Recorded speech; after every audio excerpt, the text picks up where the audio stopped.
Amen. Bakristo bavandimwe, dusome ijambo ry'Imana riri mu gitabo cy'Intangiriro umutwe wa mbere umurongo wa 27. Nuko Imana irema muntu mu ishusho ryayo, imurema mu ishusho ry'Imana, ibarema ari umugabo n'umugore. Imana ibamugisha, irababwira iti nimwororoke, mugwire isi yose, muyitegeke. Iryo ni ijambo ry'Imana. Bavandimwe bakristo mumurikiye, Nyagasani Imana yaremye buri wese mu ishusho ye, ikurema mu ishusho yayo. Dufite abana babiri b'abakobwa, njya ndeba rimwe na rimwe umwe akavuga ngo sara papa, undi ngo sara mama. Akenshi bavuze ishusho bijyana n'aho ukomoka, bijyana n'uwo ukomokaho n'uwo uturukaho. Twebwe rero turi abana b'Imana. Nyagasani yaturemye mu ishusho ye kandi aturema atatugishije inama. Niyo mpamvu rero turi abana b'Imana. Gucungurwa rero byabaye ngombwa kubera icyaha cya muntu. Iyo dusomye mu gitabo cy'Intangiriro umutwe wa 2:16 kugera 17, niho tubona ko Nyagasani yahaye Adamu na Eva, yabaremye abaha uburenganzira, abaha ariko n'itegeko bagomba gukurikiza ryo kutarya ku giti cy'ubugingo kubera impamvu y'Imana, kubera impamvu yayo. Ariko umwanzi Sekibi araza ari gake gake, ubwo noneho ashuka Eva, ashutse Eva nawe Adamu nawe aje, Adamu nawe agwa mu gishuko, bumvira shitani batyo. Tubona mu Ntangiriro igitabo cy'Intangiriro umutwe wa 3 kugera ku wa 7. Kumvira shitani rero ntihumvira Imana byatumye tugwa mu ngaruka zabyo. Uvuga ngo icyo cyaha cyo kutumvira Imana, icyo cyaha cyo gusuzugura Imana, buri kintu cyose ukoze kigira ingaruka zacyo. Niho tubona rero ko ukomeje gusoma batubwira ko bagiye babona bambaye ubusa, ngo bagira isoni, batangira kwishanya, bihisha Imana, batangira gushinjanya. Urebye usanga ariho wasanga ari naho hari inkomoko y'iki yo kwitana ba mwana, barahungabana, urugo rutangira guhungabana kuvuga. Ubwigenge bw'abana b'Imana butangira kubayirukamo. Ikintu cyose rero kijyana no gusuzugura Imana akenshi kigira ingaruka, harimo umuvumo, harimo kuruha. Imana yarabwiye iti muzajya mwishyira kuya, muzabyara ari uko mubabaye. Bikajyana n'ibikomere, igikomere Sekibi yabateye naho baragiterana. Turabona ko nyuma abana babo Gahini na Beri, umwana wabo umwe yaje kwica umuvandimwe we, amakimbirane. Ibyo rero izo ngaruka zose nizo turimo tubaho uyu munsi kugeza uyu munsi. Iyo usomye igitabo cy'Intangiriro ukagera mu Isezerano Rishya, ukagera uyu munsi mu 2020 muvandimwe, urasanga tubaho mu ngaruka z'icyaha, ingaruka zo gusuzugura Imana, ingaruka zo kwiyandarika, ingaruka zo z'imizi y'ibyaha nyinshi ubona yashinze imizi mu buzima bwacu. Isi rero yakomeje kugomera Imana kugeza n'uyu munsi, byigaragaza mu bice binyuranye by'ubuzima bwacu.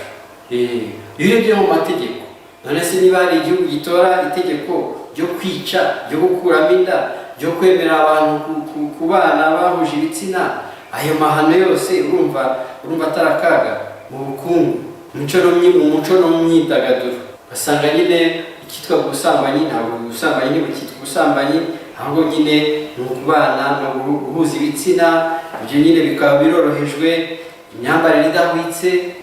Usanga rero icyaha cyaragiye kidukurikirana, noneho kikajya mu mico, kikajya mu migenzereze ya buri munsi.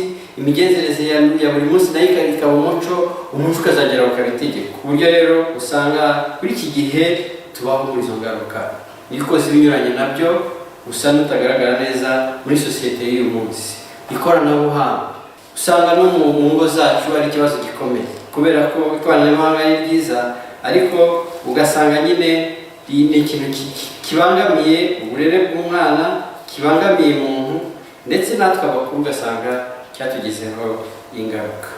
Ushobora kwibaza rero uti se ko mwumva isi imeze icyo, nakora iki, nagira? Yesu ari icyo akubwira. Yesu arakubwira ati genda ukunde Imana yawe, uzakunda Imana yawe n'umutima wawe wose, n'ubwenge bwawe bwose, na roho yawe yose, n'imbaraga zawe zose. Ese muvandimwe, ukunda Imana ku ruhe rugero, aho nturigerera. Ese umunsi w'icyumweru ndawubahiriza? Ese ubasha kwiha icyubahiro rwose umwanya none se kugerageza gukora effort, se kugerageza kwiyandikisha mu muryango remezo kugira ngo aho bisabwa kwiyandikisha ujye mu misa, noneho ko habayemo kutworohereza kujya mu misa. Nyagasani gusaba gukunda Imana, kumukunda n'umutima wawe wose n'ubwenge bwawe bwose na roho yawe yose. Kandi Nyagasani akagusaba none gukunda mugenzi wawe nkuko wikunda. Tubona muri Luka umutwe wa 10 umurongo wa 27. Ikindi Nyagasani agusaba umuvandimwe no guhinduka, kwemera inkuru nziza, kubera ko Yesu Kristo waje, iyo nkuru nziza iratubwira ibya Yesu Kristo waje akadupfira ku musaraba, agatsinda urupfu, akazuka, uyu munsi tukaba dufite twigenga. Muri Mariko umutwe wa 1 umurongo wa 14 niho ngo Yohani Batista amaze gucibwa umutwe, amaze gutangwa ngo yicwe, Yesu aza muri Galileya amaze inkuru nziza y'Imana, avuga ati igihe kirageze, none ingoma y'Imana iregereje, nimwisubireho maze mwemere inkuru nziza. Ngiyi inkuru nziza. Nyagasani ashaka ko uhinduka, ashaka usohoka mu byurimo. Mugabo ashaka usohoka aho hantu hose hakubaze. Mugore ashaka usohoka aho hose hakubaze. Rubyiruko ashaka usohoka aho hose hakubaze.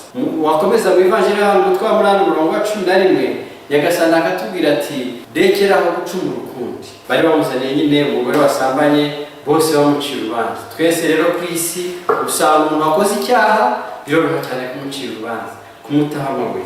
Noneho rero Yesu yunama hasi yandika mu mukungugu, abwira abantu dore ko harimo ngo n'abasaza, ati umuntu utaracumura natere uyu mugore ibuye.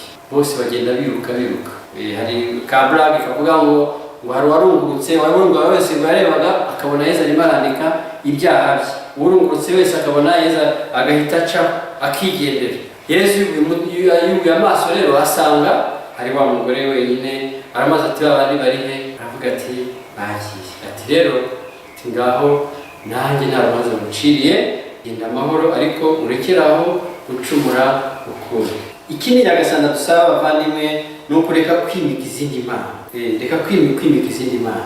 Hari imana nyinshi. Imana ni ikintu cyose kimara umutima, kikamara umwanya, mukava mu gitondo nkangutse kugera nsinziriye, kuva ku wa mbere kugera ku cyumweru, kuva kwa mbere kugera kwa 12 ndaho ntatekereza Imana, ntekereza icyo kintu. Iyo ni imana wimitse. Nyagasani rero arakubwira ko udakwiye kwimika iyo mana. Ikindi nanone Nyagasani aradusaba gusangira ibyo dutunze n'abakene. Turi mu gihe cya Covid, byabaje kuba ubuyobozi bwabo buduhiturira gufasha abavandimwe batwegereye cyangwa se abo duhura nabo, twebwe abakirisitu tutarabyibwiriza.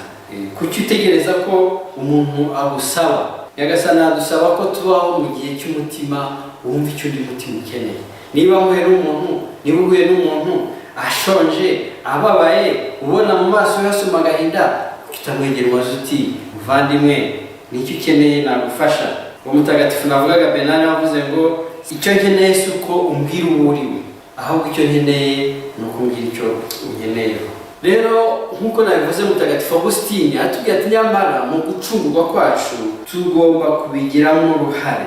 Iyo usomye Zaburi ya 50 niho tubona umwami Dawudi yakoze icyaha, acumura kuri Uhoraho, arababara cyane, arashishimura imyenda. Niyo mpamvu tubavandimwe, niyo mpamvu tugomba buri gitondo gutura ibyumviro byawe Nyagasani. Umuture amaso yawe, umuture amatwi yawe, umuture ubwenge bwawe, umuture umutima wawe. Amaso ye rero yarayobye ajya kureba mu gikari cy'umuturage we, yari n'umusirikare we yewe. Urumva aho umugore nyine ukiri mutoya mwiza arimo yiyuhagira, abamugirira icyo cyaha. Rero icyo cyaha gituma akora iki? Gituma yifuza n'ibindi, bigeraho nyine amusambanya, bigeraho yohereza umugabo we ku rugamba kugira ngo yicwe. Ariko umuhanuzi amutumwaho n'Imana amubwira ati hari muri iki gihugu hari umuntu utagira utubahiriza ubutabera, atuzi ko yafashe agatama k'umuntu w'umukene akakarya. Dawudi rero ati cyane, ati uwo muntu mwamunzaniye hano. Umuhanuzi ati nyiricyubahiro, ati uwo muntu ni wowe. Imana imutubaye imubwira ko yarakaye, yababajwe n'icyaha.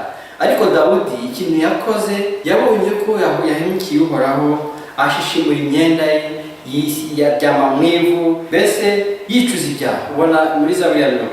Mu kintu cya mbere no mu mukiro wacu uhare dusabwa wa mbere ni ukubabazwa n'icyaha cyacu, ni ukukizibukira, ni ukukizinukwa, ni ukucyaha.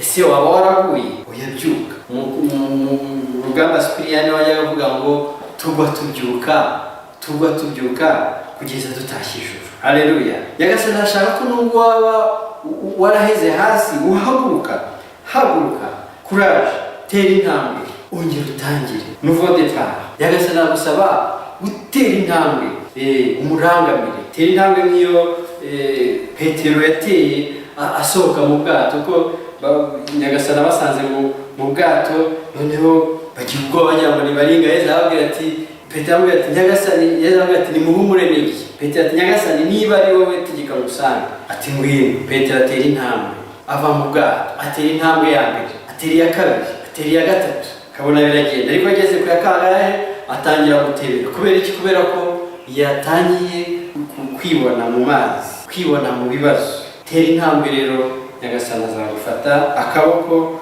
kandi akugeze aho ugomba kujya. Kwimika Yesu nk'umwami n'umukiza.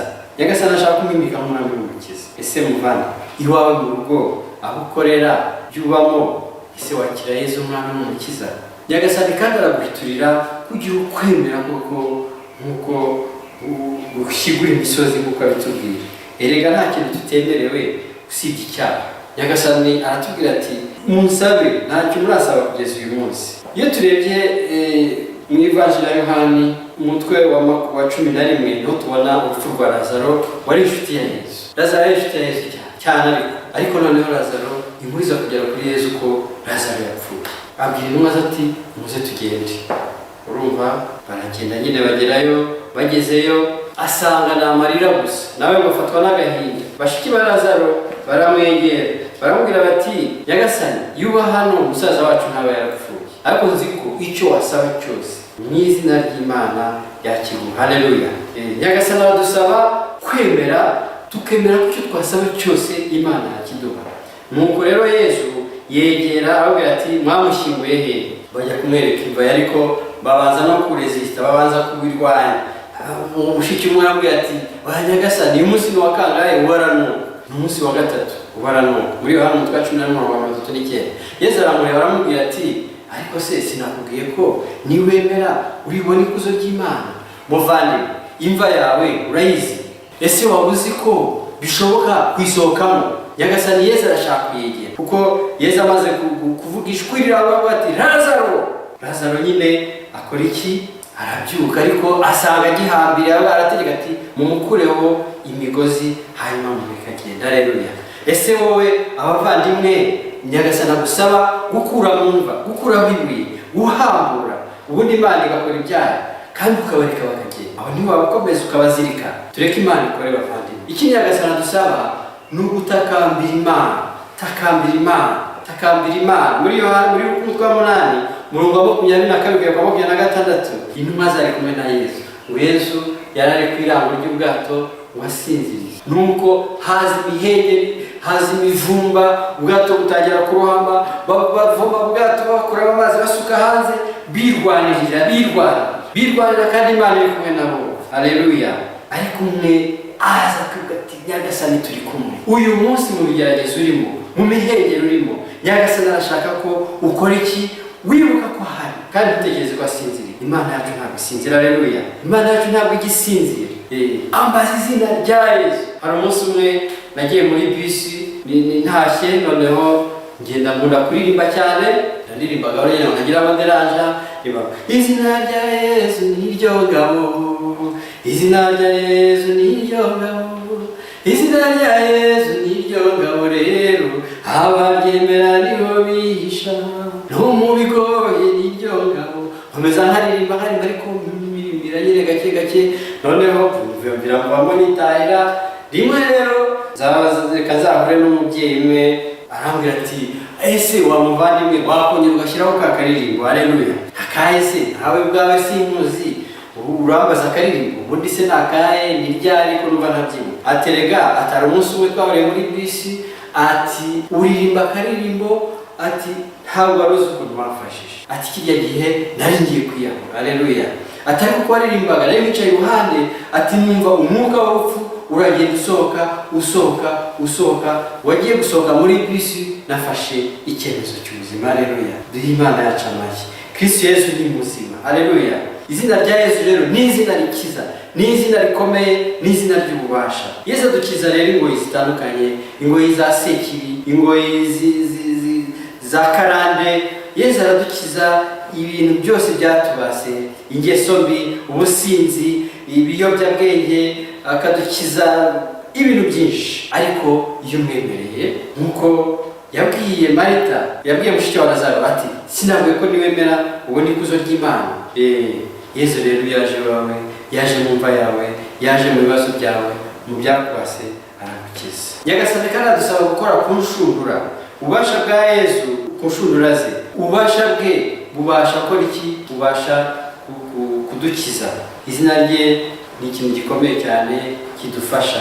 Gira ubutwari muvandimwe, b'icyitso cy'Imana marahawe. Bisomye muri Yozuwe umutwe wa 2 kugera kwa 21, aho Imana yari yahaye misiyo Yozuwe yo kurimbura Yeriko. Rahabu wari indaya yakiriye abatasi, yakiriye intasi z'Abayisiraheli, nuko azakiriwe. Yemera kwakira risiki, kwakira ingaruka zo kwakira abakozi b'Imana baje gutata muri uwo mujyi. Umujyi ugometse kuruhoraho, kandi Rahabu niwe wenyine wari warigeze kumva iyo Mana yo mu ijuru. Ese muvandi, igihe cyose warumvishe izina ry'Imana, warumvishe inkuru nziza ya Yesu Kristo, byaba bikikurimo ko ntawamenya hari igihe byazagufasha. Haleluya.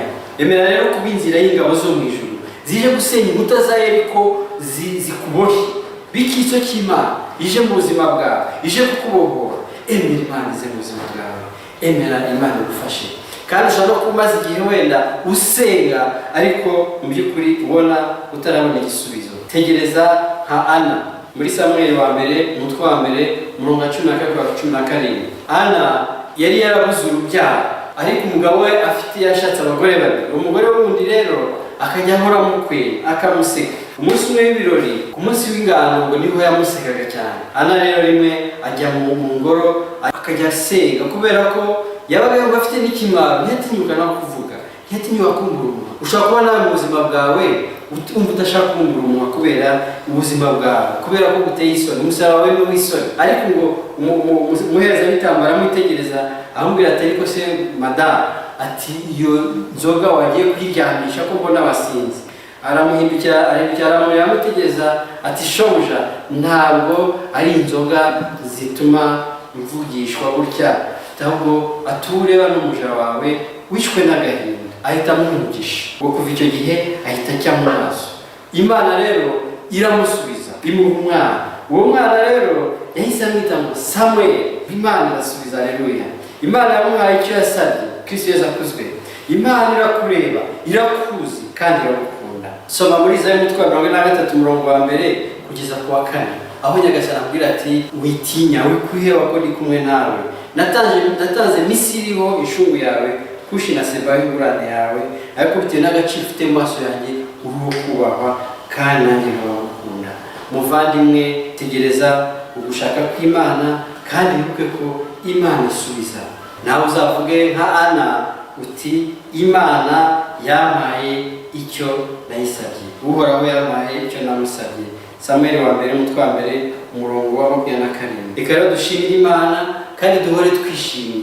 Tubona Abanyafilipi umutwe wa 4 umurongo wa 4, niho mutagatifu arimo tubwira ngo duhore twishimye muri Nyagasani, dusingize Imana, dusabe umubyeyi Bikira Mariya Eva mushya adusabire. Muvandimwe, nakubwira ngo Yesu aragukunda. Murarike rero izindi nyinshi zikurikira kuri iyi application cyangwa se YouTube ya Rwanda, ndetse n'izindi nyigisho uzabasha kubona kugira ngo zigufashe. Reka rero dusenge, dusabe Imana idufashe kubasha koko kuyakira, bityo natwe tubashe kugira umwanya umukiro wacu bakire umukiro wa Nyagasani. nyagasani. Nyagasani Yezu utuye umuvandimwe ukurikiye abavandimwe bose bamurikiye kuri uru rubuga, ngusaba nyagasani ngo bagirire impuhwe, basange batahe imitima yabo.